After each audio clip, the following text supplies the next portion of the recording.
صحیح مسلم حدیث نمبر 7087۔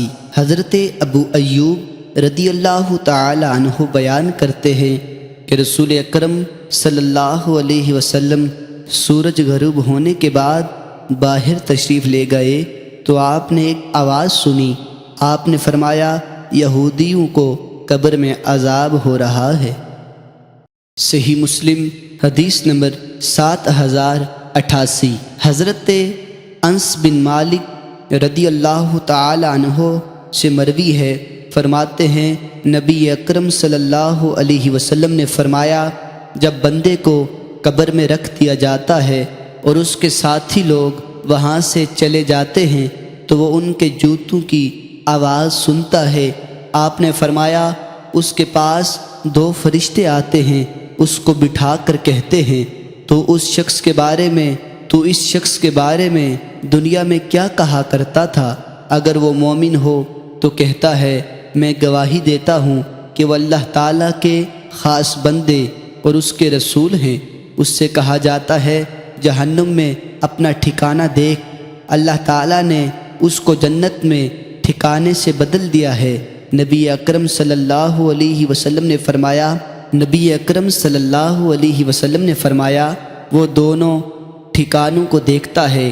حضرت قتادہ رضی اللہ تعالی عنہ فرماتے ہیں، ہم سے بیان کیا گیا کہ بے شک اس کی قبر میں اس کے لیے 70 گز کی وسعت کر دی جاتی ہے اور قیامت تک اس کی قبر میں نعمتیں بھر دی جاتی ہیں۔ صحیح مسلم حدیث نمبر 7089۔ حضرت انس بن مالک رضی اللہ تعالی عنہ سے مروی ہے، فرماتے ہیں رسول اکرم صلی اللہ علیہ وسلم نے فرمایا، جب میت کو قبر میں رکھ دیا جاتا ہے تو وہ لوگوں کی جوتیوں کی آواز سنتا ہے جب وہ واپس جاتے ہیں۔ صحیح مسلم حدیث نمبر 7090۔ حضرت انس بن مالک رضی اللہ تعالی عنہ سے مروی ہے، نبی اکرم صلی اللہ علیہ وسلم نے فرمایا، جب بندے کو اس کی قبر میں رکھ دیا جاتا ہے اور اس کے اصحاب واپس جاتے ہیں، اس کے بعد حسب سابق ہے۔ صحیح مسلم حدیث نمبر 7091۔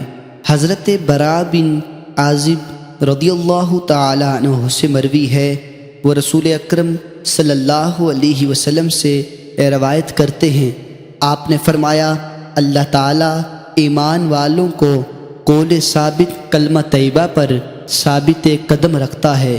آپ فرماتے ہیں، یہ آیت عذاب قبر کے بارے میں نازل ہوئی۔ اس سے کہا جائے گا، تیرا رب کون ہے؟ وہ کہے گا، میرا رب اللہ ہے اور میرے نبی حضرت محمد صلی اللہ علیہ وسلم ہیں۔ بس یہ اللہ تعالیٰ کے اسی قول کی تفسیر ہے۔